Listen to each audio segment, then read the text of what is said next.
चिपका रहा है। बैठेगा तू?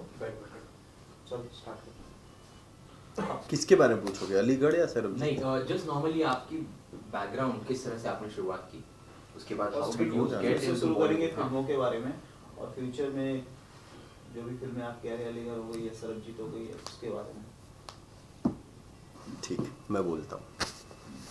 हम पूछ लेंगे आपको, if you want to add something else you can just go on. ठीक है, आपको कैमरे में देखो। ये मैं सेंटर देख लूँगा। हाँ, बोलो बोलो। चलो रोल स्टार्ट रोल या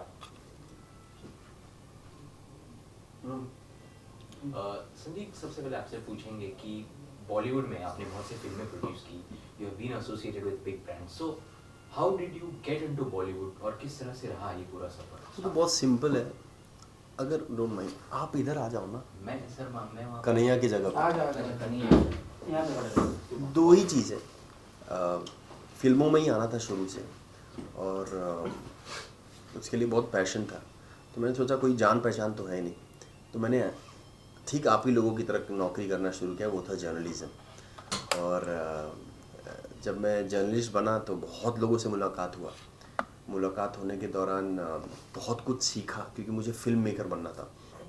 वो फिल्म मेकिंग करने के दौरान क्या क्या एक पर्सनल लाइफ और कैसे जर्नलिज़्म को मैंने प्रिंट, इलेक्ट्रॉनिक, रेडियो सब किया।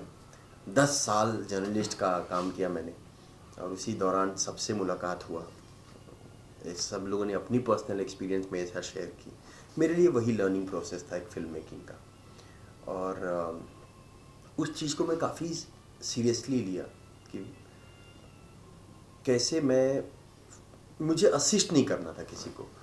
मुझे ऑफर्स बहुत आए कि मैं इनको असिस्ट कर लूँ, उनको असिस्ट कर लूँ। तनुजा चंद्रा हो, भट्ट साहब हो, मधुर भंडारकर हो, काफ़ी लोगों ने मुझे ऑफ़र किया कि मैं उनको असिस्ट करूँ फिल्मों में। लेकिन मैंने असिस्ट करना कभी, मतलब मुझे उतना मन नहीं था, क्योंकि मैंने देखा कि जो लोग असिस्ट करते हैं वो उनको कॉपी करना शुरू कर देते हैं। और कई सारे एग्जाम्पल है जो मैं नाम नहीं लेना चाहूँगा, कि वो लोग अगर किसी ने राम गोपाल वर्मा को असिस्ट किया तो वो उन्हीं की तरह डायरेक्टर बन जाते हैं। किसी ने करण जौहर को असिस्ट किया तो वो करण की तरह बन जाते हैं। किसी ने आदित्य चोपड़ा को किया तो वो आदित्य चोपड़ा की तरह फिल्में बनाने लगते हैं। लेकिन बहुत सारे ऐसे लोग हैं, जैसे राम गोपाल वर्मा हो, या कई लोग हैं ऐसे जो क्रिस्टोफर नोलन हो, जिन्होंने कभी किसी को असिस्ट नहीं किया और वो लोगों ने अपना फिल्म अलग तरीके से दिखाया। सत्यजीत रे उनमें से एक नाम है। तो वही मैं भी करना चाहता था। तो जब जर्नलिज्म से मैं बिल्कुल बोर हो गया तो मैंने सोचा अब मैं क्या करूं। तो मैंने गुजारिश देखी। गुजारिश देखने के बाद मैं संजय भंसाली जी को फ़ोन किया, मैं बोला मुझे आपसे मिलना है। मैं जब उनसे मिलने गया तो उन्होंने कहा ठीक है, तुमको असिस्टेंट बनना है, मैंने बोला सर मुझे असिस्टेंट नहीं बनना है, मुझे CEO बनना है कंपनी का। ये उनकी बड़प्पन थी कि उन्होंने बिना सोचे बोला तुम्हारे अंदर सिनेमा को लेके बहुत पैशन है, चलो हम शुरू करते हैं।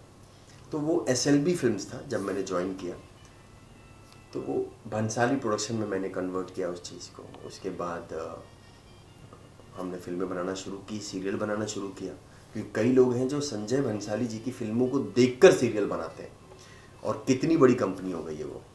तो फिर हमने स्टार का बहुत बड़ा मदद मिला और हमने सरस्वती चंद्र जैसी एक सीरियल शुरू की। फिर हमने शिरीन फरहाद बनाया, हमने माय फ्रेंड पिंटो बनाया, मैरी कॉम बनाया, रामलीला बनाया, राउडी राठौड़ बनाया, बाजीराव सेट किया पूरा, जो 10 साल लगा उस फिल्म को सेट करने में। कभी एक्टर नहीं होते थे तो कभी पैसे नहीं आते थे तो कभी कुछ न कुछ 10 साल से बाजीराव पे गड़बड़ चल ही रहा था। संजय सर के पहले भी कई लोगों ने कोशिश की कि बाजीराव बने, लेकिन वो कभी बन ही नहीं पा रहा था। कई डायरेक्टरों ने कोशिश की, शायद विजय आनंद साहब ने भी कोशिश की थी, लेकिन वो फिल्म कभी बन नहीं पाया। तो हमने बहुत मेहनत की, बहुत सोच समझ के, क्योंकि बहुत एक्सपेंसिव फिल्म थी। फिर रणवीर, दीपिका और प्रियंका जो रामलीला में थे, उन्हीं लोगों को हम लोगों ने बाजीराव में लिया। फर्स्ट शेड्यूल तक मैं उस फिल्म में था। उसके बाद मुझे बेचैनी, मैंने कहानी सुनी अलीगढ़ की।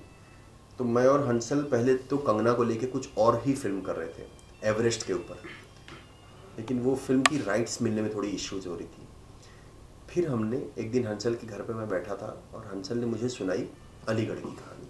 पहले तो कुछ और ही नाम था, राम कुछ अलग ही नाम था हंसल ने रखा था उस फिल्म का।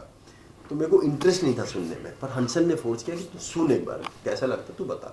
तो हंसल ने जब वो कहानी बताई मुझे, तो मुझे लगा कि ये अलीगढ़ बेस्ड स्टोरी, इस फिल्म का टाइटल पहले अलीगढ़ रखते हैं और मनोज बाजपेयी को लिया जाए। मनोज मेरे भी बहुत अच्छे दोस्त हैं कई सालों से, और हंसल के भी, वो लोग काम कर चुके हैं।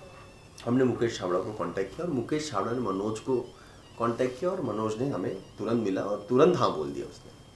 उसके बाद राजकुमार राव की बहुत अच्छी दोस्ती है हंसल के साथ, उसने ये फिल्म करने के लिए हाँ बोल दिया। और सबसे बड़ी बात थी, ऐसे सब्जेक्ट को लेकर मैं और हंसल पहली बार, मतलब किशोर लुल्ला और सुनील लुल्ला मेरे बहुत अच्छे दोस्त हैं, तो वो लोग के पास में गया, मैंने हंसल को मिलवाया उनको पहली बार। जब हंसल को मिलवाया तो उन लोगों ने 1 मिनट में कहानी सुन के बोल दिया यार ये फिल्म तो बनाते हैं। और अलीगढ़ की शुरुआत हो गई। कुछ चीज़ें होती हैं जिसके लिए बहुत स्ट्रगल करना पड़ता है, लेकिन किशोर ने हाँ बोला 2-3 दिनों में। उसके बाद हमने 1.5-2 महीने में तो हम शूटिंग शुरू कर दिए थे। और Aligarh is a history. Aligarh MAMI film festival, first Indian film to open at MAMI film festival, और अभी 26 फरवरी को रिलीज़ है। किस तरह की कहानी है अलीगढ़, मतलब कुछ बताना चाहेंगे आप उसका? लोग कहते हैं कि मैं सिर्फ बायोपिक के पीछे भागता हूँ, लेकिन ऐसा नहीं है, मैं अच्छी कहानियों के पीछे भागता हूँ। मैरी कॉम एक अच्छी कहानी थी तो मैंने वो बायोपिक की। अलीगढ़ एक नागपुर के प्रोफेसर हैं, मराठी प्रोफेसर, जो अलीगढ़ मुस्लिम यूनिवर्सिटी में मराठी सिखाते थे लोगों को, और सिखाते हुए उनके बहुत कम स्टूडेंट होते थे अलीगढ़ में, क्योंकि वो यूपी बेस्ड जगह है। बहुत कम लोग होते थे जो मराठी सीखते थे। और वो उस प्रोफेसर की ज़िंदगी में क्या क्या हादसा हुआ, उनको गे बोला गया, उनको बाइसेक्सुअल बोला गया, और उनको एक एक्ट में उनको कैमरे में कैप्चर करके उनको क्या क्या चीज़ें उनके साथ हुई, क्या हादसा हुआ, और इस चीज़ को हमने अलीगढ़ में डाला है। अब देखिए क्या है क्या नहीं। मनोज बाजपेयी ने वो प्रोफेसर का रोल किया है, एक जर्नलिस्ट का रोल जो उस कहानी को ढूंढता है उसको राजकुमार राव ने किया है। और मेरे हिसाब से तो मनोज बाजपेयी की ये लाइफ की, चाहे वो सत्या हो, शूल हो, पिंजर हो, जुबेदा हो, इन सबसे बेहतरीन मुझे लगता है मनोज बाजपेयी की आज तक की सबसे बेहतरीन परफॉर्मेंस है इस फिल्म में। संदीप, ये आपकी पहली फिल्म होगी मतलब एज ए प्रोड्यूसर? मैंने को प्रोड्यूस किया है Ramleela, rowdy Rathore, Mary Kom, Shirin Farhad, my friend Pinto, पर ये जो है मेरी इंडिविजुअली पहली फिल्म है अलीगढ़।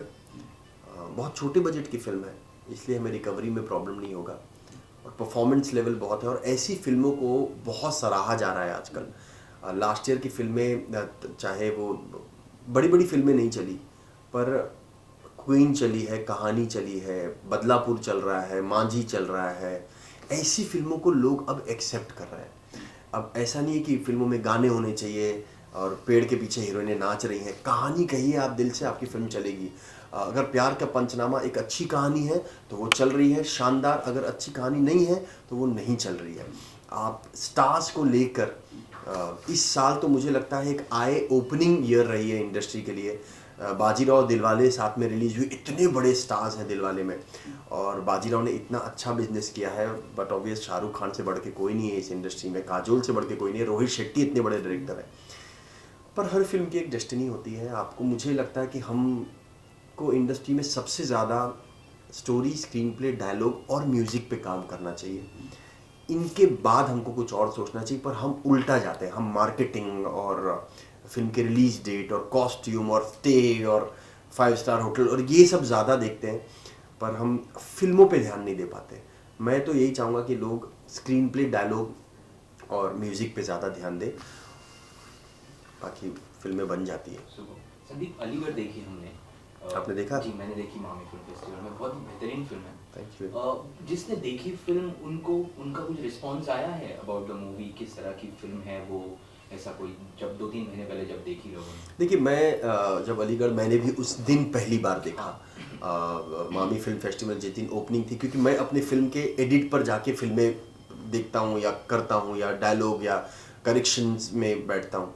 लेकिन मैं जब अलीगढ़ देखने गया तो बट ऑब्वियस मैं, विद्या बालन, हम लोग साथ में बैठ के ये फिल्म देख रहे थे, स्मिता ठाकरे जी थी। मैंने उस दिन वो फिल्म पहली बार देखी। और क्या होता है कि ऐसी फेस्टिवल्स में अपने लोग आते हैं, हमारे दोस्त, हमारे इनवाइट किए हुए लोग, तो हमें जेन्युइन ओपिनियन नहीं मिल पाता। लोग आते हैं, लोग हाथ मिलाते हैं, तारीफ करते हैं, लेकिन वो हर फिल्मों का होता होगा। जो फिल्में फ्लॉप हुई हैं और जो फिल्में हिट हुई हैं, सब लोग अपने लोगों को ही दिखाते हैं और वाहवाही लूटते हैं, और उस पर लोगों को लगता है कि फ़िल्म बहुत अच्छी बनी है। अलीगढ़ भी अच्छी बनी है, और शानदार भी अच्छी बनी है, तमाशा भी अच्छी बनी है। सब इंटरनली हम लोगों को बहुत अच्छा लगता है, हम सब हिट फिल्म बनाने की बहुत कोशिश करते हैं। लेकिन जब फिल्म रिलीज़ होती है, वो फ्राइडे ही डिसाइड कर पाता है कि वो फिल्म कैसी है, क्योंकि हम नहीं बता सकते हम कैसे दिखते हैं, हमेशा सामने वाला ही बता सकता है। तो मुझे लगता है कि हमें मामी फिल्म फेस्टिवल या किसी जर्नलिस्ट का रिव्यूज़ को सीरियसली नहीं लेना चाहिए। हमें फिल्म बना देना चाहिए, और उस फ्राइडे को ही आपको जेन्युइन ओपिनियन मिलता है, ना कि आपके ट्रायल पे, ना ही किसी फेस्टिवल्स पे। अलीगढ़ के बाद हमने सुना you are also working on Sarbjit, so उसकी क्या किस तरह से बन रहा है? सरबजीत वापस एक बायोपिक है। वापस वो कहानी मुझे बहुत अच्छी लगी, और मैं वो फिल्म लेकर उमंग कुमार के पास गया, क्योंकि मैंने और उमंग ने मैरी कॉम में काम किया था। मैं उस फिल्म का को प्रोड्यूसर था, उमंग डायरेक्टर था, और मुझे ऐसा लगा कि वापस एक बायोपिक मैं उमंग को देता हूँ और उमंग डायरेक्ट करेगा। उमंग कुछ और सोच रहा था करने का, उमंग ने कहानी लिख ली थी, और मैं उमंग के पास गया। उमंग बोला यार मुझे बायोपिक नहीं करना है। तो मैंने बोला उमंग बात बायोपिक की नहीं है, बात अच्छी कहानी की है, और तुम कहानी कहने का तरीका तुम्हारा बहुत कमर्शियल है, बहुत अच्छा है। तो फिर भी उमंग नहीं माने, और उमंग अब्रॉड चले गए। और फिर उन्होंने फ़ोन पे मुझे बोला कि Sandeep, if you believe in Sarabjit so much, I think I should go with you. And he said yes for the film. And then when he came back, उमंग की एक बात बहुत ज़्यादा अच्छी है कि वो एक बार अगर इंसान हाँ कहता है किसी चीज़ के लिए, वो दिल जान लगा देता है उस चीज़ पर। वो और हमारी एक राइटर है उत्कर्षणी वशिष्ठ, न्यू राइटर है, हम सब ने बहुत मेहनत की स्क्रिप्ट पे, because it's a very very difficult and very sensitive subject. क्योंकि पाकिस्तान और हिंदुस्तान की बात है, एक गलती से किसी फैमिली के साथ क्या हो जाता है, और फैमिली कहाँ तक, एक छोटे से गांव की कहानी है विक्की पिंड पंजाब में, जिसका नाम तक हमने नहीं सुना। वो एक ज़ीरो टू हीरो की कहानी है। उसको इस तरीके से उमंग शूट कर रहे हैं। अभी हमने 30% फिल्म कंप्लीट कर ली, फेब तक हमारी फिल्म कंप्लीट हो जाएगी। हम लोग बस ऐसे ही कोशिश किए कि इस फिल्म में ऐश्वर्या आ जाए, और हम गए, और मैं बहुत ही शॉक्ड हुआ जब ऐश्वर्या ने उसी वक्त within 1 hour she said yes I will do this film, and it was very challenging for her। और हम ऐश्वर्या राय को क्या पता ऐसा क्यों समझते हैं कि वो बहुत खूबसूरत है, सिर्फ कमर्शियल फिल्में करती हैं। मैं बोलना चाहूँगा कि उन्होंने मणिरत्नम के साथ गुरु किया है, उन्होंने रेनकोट किया है, ऋतुपूर्णा घोष की, उन्होंने चौकिरबाली की है, तो गुजारिश किया है, वो हर तरह की फिल्में की है। पर हमने एक दिमाग में बिठा लिया कि वो मिस वर्ल्ड हैं, और वो ऐसी हैं, वो वैसी हैं। लेकिन मुझे ऐसा लगता है, मैंने इतनी सारी फिल्में की हैं, Aishwarya is the most professional lady I have come across. One she is on set, she is in that character, वो बहुत कमाल कर रही हैं इस फिल्म में। मैं बहुत शॉक्ड हूँ। और एक बात मैं बोलना चाहूँगा कि रणदीप हुडा, बहुत लाइटली लेते हैं हम उनको, इंडस्ट्री वाले और हम खुद। लेकिन जब मैंने उस इंसान का डेडिकेशन देखा इस फिल्म में, मुझे लगता है मैं सलाम करता हूँ रणदीप को। और आई एम ब्लेस्ड कि रणदीप हुडा जैसा एक्टर सरबजीत का कैरेक्टर प्ले कर रहा है। मुझे लगता है उससे बेहतर कोई नहीं कर पाता, और बहुत खूबसूरती से एक एक चीज़ डेडिकेट करके हर चीज़ को कैसे वो सजाता है बहुत खूबसूरती से एज एन एक्टर। उमंग और वो मिलके दोनों काम कर रहे हैं। आई थिंक रणदीप हुडा एक अलग कलर, अलग नज़र आने वाले हैं इस फिल्म में। इसके अलावा what else is going in the projects? एक फिल्म है मेरी अभी बॉम्बे मुंबई, जो 92 to 95, जब बॉम्बे को मुंबई में कन्वर्ट कर दिया गया था, उसके ऊपर स्क्रिप्ट रेडी है, म्यूजिक रेडी है, बस कास्टिंग चल रही है, उसकी शूटिंग शुरू होगी। फिर एक फिल्म है जो मैं और स्मिता ठाकरे और उमंग कुमार प्रोड्यूस कर रहे हैं, it's called Sahib, it's on the life of Bala Saheb Thackeray. That's again a biopic. अगेन मुझे कहानी बहुत अच्छी लगी, इसलिए मैं वो फिल्म प्रोड्यूस कर रहा हूँ, और बहुत कमाल की फिल्म होगी। आई थिंक लोगों को इंस्पायर करके जाएगी ये फिल्में, चाहे वो सरबजीत हो चाहे वो मैरी कॉम ने इंस्पायर किया लोगों को, और साहिब भी वही करेगी, लोगों को इंस्पायर ज़रूर करेगी कि एक छोटा सा इंसान कैसे भगवान बैठा एक स्टेट का। वो लोग यादगार फिल्में होंगी ये। जिस तरह से बायोपिक बनाएंगे आप अगले 10 साल में, तो मुझे लगा जितने के महान लोग हैं उनके ऊपर बायोपिक बना देंगे आप, जहाँ तक इतनी आपकी सोच है। क्या नाम है बायोपिक के ऊपर? नाम क्या है आपका? धीरेन्द्र मिश्रा। धीरेन, बायोपिक तुम पे भी बन सकता है अगर आप इस दहलीज से उस दहलीज तक पहुंचते हो और कुछ ऐसी चीज़ कर जाओ जिससे मैं छू जाऊं, तो मैं तुम पे भी फिल्म बनाऊंगा। कहानियाँ, एक जो लव स्टोरी होती है, लैला मजनू को ही DDLJ कहा जाएगा, हीर रांझा को ही हम कई फिल्मों में देख चुके हैं, चाहे वो रामलीला के रूप में हो, चाहे वो हर फिल्म में देख लो यार। मैं एक ही बात, बाजीराव मस्तानी देख लो, हर चीज़ कहीं ना कहीं से हमको प्रभावित करती है, तब हम उस फिल्म को दिखाने की कोशिश करते हैं। मैं बायोपिक नहीं बना रहा हूँ, वापस कहूँगा, मैं एक कहानी जो हमें छूती है, जो हमें इंस्पायर करे, हमें छू जाए, हमें समझ में आए और हमको लगेगा कि हमारे थ्रू कई लोगों को समझ में आ जाएगा, वो चीज़ मैं करने की कोशिश कर रहा हूँ। मैं ऐसा नहीं कि बायोपिक ढूंढ रहा हूँ, मुझे लगता है बायोपिक मुझे ढूंढता रहता है, अच्छी कहानियाँ मुझे ढूंढती है। लोग कह रहे हैं, अब मेरे बारे में मैंने कितनी जगह देखा है, छपा है कि चलो भाई कोई तो है जो सेंसिबल और अच्छी फिल्में बनाने की कोशिश कर रहा हूँ। I don't believe in projects, I don't believe in big stars, I don't get carry on, because 17वां साल चल रहा है मेरा इंडस्ट्री में, और मेरे को कोई भी चीज़ में कोई किसी तरह की एक्साइटमेंट नहीं होती है कि भाई इस फिल्म में इतने बड़े स्टार्स हैं तो मैं नहीं। आज नट सम्राट जैसी फिल्म इतनी अच्छी चल रही है, उसमें तो कोई पब्लिसिटी नहीं हुई, हम इतनी पब्लिसिटी करते हैं, बाप रे बाप। फास्ट एंड फ्यूरियस की कोई भी स्टार्स किसी भी शो पर जाके प्रमोशन नहीं किया, उस फिल्म ने यहाँ 100 करोड़ कमा लिया। तो मैं बोलता हूँ कि लोग मार्केटिंग, पब्लिसिटी, पोस्टर्स, लुक, ये सब को थोड़ा छोड़ के हर फिल्म को एक कैरेक्टर और एक बजट में करें, वो फिल्म सफल होगी। संदीप, जर्नलिज्म पर कितना असर रहा आपके करियर पर? मुझे लगता है सिर्फ जर्नलिज्म का ही मेरे पे असर रहा, क्योंकि आप रूबरू होते हो लोगों से, और हर तरीके के लोगों से मैं मिला, चाहे वो बाला साहेब हो, चाहे वो विलासराव देशमुख हो, चाहे वो शरद पवार हो, चाहे वो प्रणब मुखर्जी हो, चाहे वो पी चिदम्बरम हो, चाहे वो अमिताभ बच्चन हो, श्रीदेवी हो, आयशा जुल्का हो, नाना पाटेकर हो, माधवन हो, आफ्ताब हो, फरदीन हो, जैद हो, सोनू निगम हो, लताबाई हो, पंडित जसराज हो, एनीबडी। मतलब मुझे ऐसा लगता है संजय भंसाली को छोड़ के मैंने सबका इंटरव्यू किया, परेश रावल हो, जॉनी लीवर हो, प्राण साहब हो, मैं सबके घर जा के इंटरव्यू करता था, और मुझे आदत है कि मैं ढूंढूं लोगों को, और मैं सेट पे जाके कभी इंटरव्यू नहीं करता था, ग्रुप में कभी इंटरव्यू नहीं करता था, मैं बोलता था आप आराम से दो, चाहे वो ऋतिक हो, चाहे वो अभिषेक हो, हर लोगों ने, मनोज वाजपेयी, सबके इंटरव्यूज किया है मैंने। आज उन लोगों के साथ मैं काम कर रहा हूँ। कितने जर्नलिस्ट हैं बड़े बड़े आज के डेट में जिनसे मैं नौकरी मांगता था और वो लोग मुझे बोलते थे अरे तुमको एक्टर बनना है, चलो जाओ ऑटो साइड में। बहुत इंसल्ट भी सहा मैं। एक स्टार ने मुझे बोला कि तुम आओ, मैं तुमको फिल्म इंडस्ट्री में लूँगा, और मुझे 2 घंटा मुझे और मेरी मम्मी को यहीं लोखंड वाला में नीचे खड़ा रखा। और आज के डेट है कि जब वो बोलते हैं कि नहीं तुम मेरे साथ फिल्म बनाओ, ये प्रपोजल है। रिसेंटली उस स्टार्स की बहुत बड़ी फिल्म हिट भी हुई है। कई लोग हैं, रणबीर कपूर ने मुझे कितना कुछ समझाया, रणवीर सिंह ने, दीपिका ने, प्रियंका ने बहुत समझाया, शाहरुख ने बहुत समझाया मुझे। सलमान भाई का एक अलग रूप देखने को मिलता है मैं जब भी घर पे जाता हूँ तो। हर इंसान ने कहीं ना कहीं समझाया, और मैं ऐसे लोगों के पास ही जाता था जो लोग कुछ कह सकें।